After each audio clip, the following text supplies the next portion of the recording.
వ్యాపారవేత్తలే అందరూ అనుకుంటున్నాను. నేను మీ అందరికీ చెప్పేటంత దాన్ని ఏమీ కాదు. నేను ఎట్లా వచ్చాను అన్నది ఒక్కటే మీతో చెప్పి షేర్ చేసుకుందాం అనుకుంటున్నాను. మేము 1993లో మహిళా పొదుపు సంఘాలంటే ఏంటో తెలియని టైంలో అప్పటి కొల్లి శారదా గారు మేయర్ అన్నమాట. ఆవిడ కేరళ వెళ్ళి అక్కడ పొదుపు సంఘాలను చూసి వచ్చి చెయ్యాలని చాలా ప్రయత్నాలు చేస్తున్నారు. ఆ టైంలో ఎవరు ముందుకు రాకపోయేసరికి ఆవిడ నన్ను అడగడం జరిగిందన్నమాట. ఇలా పొదుపు సంఘం చేస్తే బాగుంటుందమ్మా, రోజుకొక రూపాయి, నెలకు వచ్చి 30 రూపాయలు సేవింగ్ చేసుకొని పొదుపు చేసుకుంటే అది ఎంతో ఉపయోగంగా ఉంటుందని చెప్తున్నారు.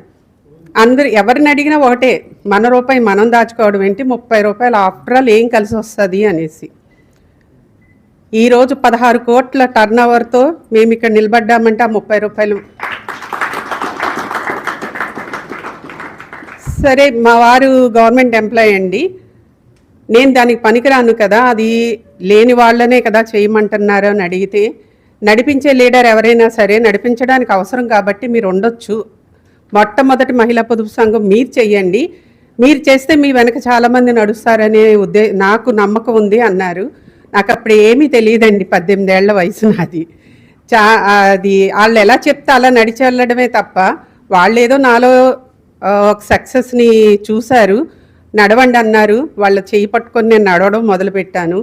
స్టార్టింగ్ ఓపెనింగ్ రోజున 10 మహిళా పొదుపు సంఘాలు ఓపెన్ అయ్యాయండి. అప్పుడు కలెక్టర్, మేయర్, కమిషనర్, అక్షదీప్తి ఆఫీసర్, నేను 5గురు ఒక గ్రూప్గా ఫామ్ చేశారు. ఫామ్ చేసి వెనక్కి తిరిగి చూడకుండా 4000 మహిళా పొదుపు సంఘాలు తయారు చేశామండి. మాకే లోన్ ఇవ్వడానికి పోటీ పడ్డారు. అప్పుడున్న పొజిషన్ అది. ఇప్పుడు మేము అందరం వెళ్ళి వాళ్ళ మీద పడాల్సి వస్తుంది. కానీ అంటే ఒక ప్రోడక్ట్ ఉత్పత్తి చేస్తున్న వాళ్ళకి లోన్ ఇవ్వడం చాలా ఈజీ. దాని గురించి వాళ్ళు మమ్మల్ని మేమిస్తాం, మీకు మేమిస్తామని ముందుకు వచ్చారు. మేము ఎంచుకున్నామాట, ఓకే ఈ దేటాగ్రహారంలో ఉంది, మనకు దగ్గరగా ఉంది. ఇలా అప్పట్లో మాకు అంత తెలివి కూడా లేదు. అలా సబ్సిడీతోటి 1,50,000 లోన్ ఆ రోజు. మేము అలా వెళ్తున్న టైంలో మాకు ఇన్కమ్ ట్యాక్స్ రైట్ జరిగింది. ఎందుకు అంటే మేము చెన్నై నుంచి సాఫ్ట్ టాయ్స్ మెటీరియల్ సప్లై చేసుకున్నాం. ఆ మెటీరియల్ అంత బల్క్లో ఒక లారీ మెటీరియల్ వచ్చింది అంటే వీళ్ళు ఎంత బిజినెస్ చేస్తున్నారు, వీళ్ళు ఏం ట్యాక్సులు కట్టడం లేదని రావడం జరిగింది.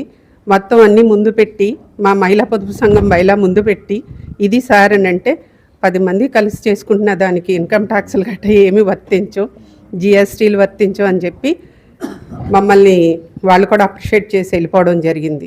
అంటే గ్రూప్గా రన్ చేసుకుంటే ఉండే ఒక సౌకర్యం ఇక్కడ. తర్వాత ఇంకట్లా వెళ్తున్న క్రమంలో చైనా టాయ్స్ వచ్చాయండి.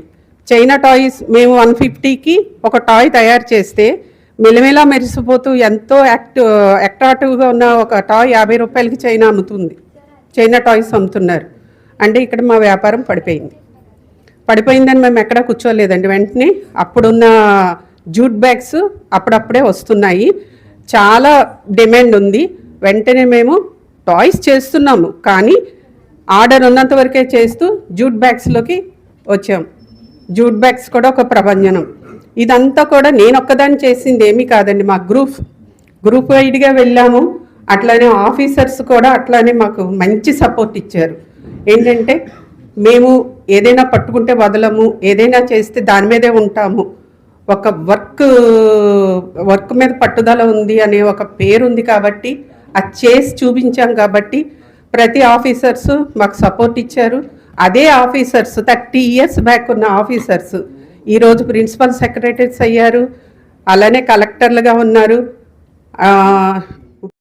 పేటెంట్ హక్కులు తీసుకోవాలనే చిన్న స్పృహ మాకు లేదు.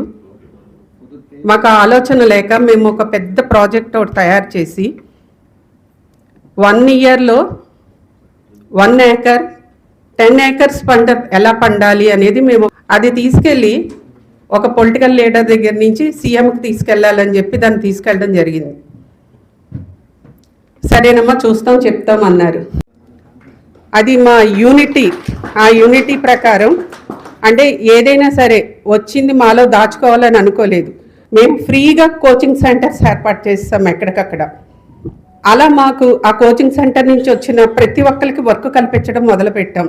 అలా కొన్ని వేల మందికి వర్క్ నేర్పడంతో పాటు ఉపాధి ఇవ్వడం కూడా చేయగలిగాం. కాబట్టి ఈరోజు ఏ వర్క్ అయినా, ఒక టైలరింగే కాదు, ఒక సాఫ్ట్ టాయ్సే కాదు, ఒక జూట్ బ్యాగే కాదు, ఇంకా ఒకేషనల్స్లో కానీ, హోమ్ క్రాఫ్ట్స్లో కానీ, హ్యాండీక్రాఫ్ట్స్లో కానీ ఏ వర్క్ అయినా సరే మేము ఈజీగా ట్రైనింగ్ ఇవ్వగలం, అలానే వర్క్ కూడా కల్పించగలం.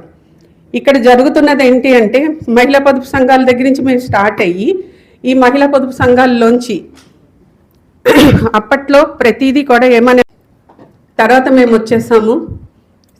మళ్ళీ సీఎం దాకా వెళ్ళాలి, మా దాకా రావాలి అంటే టైం పడుతుంది కదా అని మేము నవరగలించుకొని చూస్తూ ఉన్నాము. నెక్స్ట్ పేపర్లో వేరే వాళ్ళు పేటెంట్ హక్కులతో సహా తీసుకొని దాన్ని చేస్తున్నారని చెప్పి పేపర్లో చూసాం. మేము ఎవరితోటైనా పోట్లాడగలిగే వాళ్ళం, మాకు ఒక హక్కు ఉండేది. ఆ సృహ మాకు లేదు. కాబట్టి మీ అందరికీ రావాలని నేను కోరుకుంటున్నాను. దాన్ని నేను ఎక్కడికి వెళ్ళినా చెప్తున్నాను. అలానే ఇంకా చిన్నవి చాలా ఉన్నాయి. కాకపోతే నాకు ఇక్కడ 2 minutes అన్నారు కాబట్టి ఈ అవకాశం ఇచ్చినందుకు మెనీ